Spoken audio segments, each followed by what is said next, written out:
അടുത്ത ചോദ്യത്തിലേക്ക് നമ്മൾ പോകുന്നു. സുജയ പാർവതി, ആരായിരിക്കണം പ്രധാനമന്ത്രി സ്ഥാനത്തേക്ക് ആലപ്പുഴക്കാരുടെ ചോയ്സ് ആരാണ്? രാഹുൽ ഗാന്ധിയാണോ അതോ പ്രധാനമന്ത്രിയായിരിക്കുന്ന നരേന്ദ്രമോദിയാണോ? ഈ തെരഞ്ഞെടുപ്പ് നമ്മുടെ സർവേയിൽ പല മണ്ഡലങ്ങളിലും പല ഉത്തരങ്ങളാണ് കിട്ടിയത്. മോദിക്കും രാഹുൽ ഗാന്ധിക്കും പല മണ്ഡലങ്ങളിലും വ്യത്യസ്ത അഭിപ്രായങ്ങളാണ്, വ്യത്യസ്ത സ്വീകാര്യതയാണ് കണ്ടത്. ആലപ്പുഴയുടെ സ്വീകാര്യത ഓൺ സ്ക്രീൻ.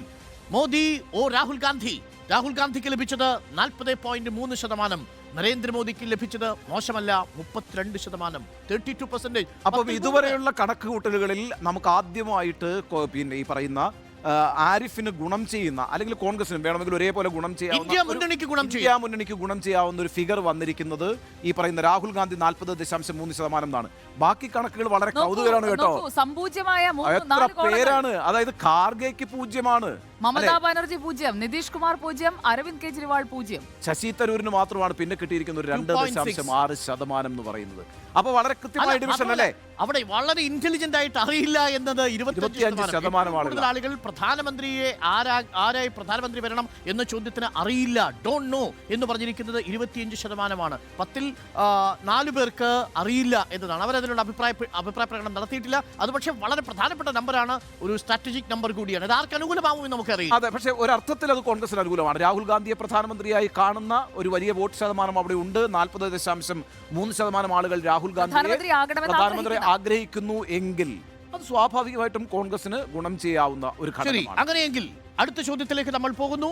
കേന്ദ്ര സർക്കാർ, മോദി സർക്കാർ പെർഫോമൻസ് എങ്ങനെയുണ്ട്? പെർഫോമൻസ് ട്രാക്കർ എങ്ങനെയാണ് മോദി സർക്കാരിനെ കുറിച്ച് ആലപ്പുഴ അഭിപ്രായപ്പെടുന്നത്? മികച്ചതാണോ അതോ മോശമാണോ? ആലപ്പുഴയുടെ തെരഞ്ഞെടുപ്പ് ഓൺ സ്ക്രീൻ. മോദി സർക്കാർ എങ്ങനെ എന്നതിന് ആലപ്പുഴയിലെ വോട്ടർമാർ വിധി എഴുതുന്നു. വളരെ മികച്ചത് എന്ന് അഭിപ്രായപ്പെട്ടിരിക്കുന്നത് 23.2%. അതെ, മികച്ചത് എന്ന് അഭിപ്രായപ്പെട്ടിരിക്കുന്നത് 17%. രണ്ടും കൂട്ടിയാൽ 40%. 40.2%. ഒന്ന് നോക്കണം, വളരെ പ്രധാനപ്പെട്ട ഒരു കാര്യമാണ്. അതായത് മോഡിയുടെ ഭരണം മികച്ച ഭരണമാണെന്ന് ഭൂരിപക്ഷം പേരും പറഞ്ഞ രണ്ടാമത്തെ മണ്ഡലമാണ് ആലപ്പുഴ. അതെ, പത്തനംതിട്ടയാണ് ഇന്നലെ നമ്മൾ കണ്ടിരുന്നു. പത്തനംതിട്ടയാണ് ഇതിനു മുമ്പ് ബാക്കി 8 മണ്ഡലങ്ങളിലും മോശമാണ് എന്നുള്ളതാണ് പറഞ്ഞിരുന്നെങ്കിൽ ആലപ്പുഴയും പത്തനംതിട്ടയും ഒരുപോലെ പറയുന്നു അതെ മികച്ച ഭരണമാണ് കേന്ദ്രത്തിൽ. കാരണം മോശം എന്ന് പറഞ്ഞവരെക്കാൾ കൂടുതൽ മികച്ചത്. അതെ, മോശം എന്ന് പറഞ്ഞത് 12.2%, വളരെ മോശം എന്ന് പറയുന്നത് 17%. അങ്ങനെ നോക്കുമ്പോൾ 29.2% ആളുകളാണ് മോശമെന്ന് പറഞ്ഞത്.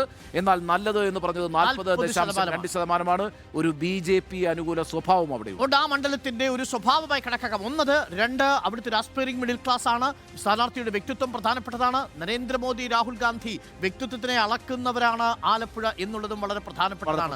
അപ്പോൾ അത് കാൻഡിഡേറ്റ് എന്ന നിലയിലും പ്രധാനമന്ത്രി എന്ന നിലയിലും കഴിഞ്ഞ ചോദ്യത്തിന്റെ ഉത്തരം ഇതിലേക്ക് നമ്മൾ ആട്രിബ്യൂട്ട് ചെയ്താൽ വ്യക്തിത്വം എന്ന നിലയിൽ മോദിയെയും രാഹുലിനെയും വിലയിരുത്തിയിട്ടുണ്ടാവാം. അതും ഒരു സാധ്യതയാണ്. 10ൽ 4 പേർ കൊള്ളാം, 10ൽ 3 പേർ കൊള്ളില്ല. ഇതാണ് ആലപ്പുഴയുടെ വിധി എഴുത്ത്. അതെ, നെക്സ്റ്റ് ക്വസ്റ്റ്യൻ.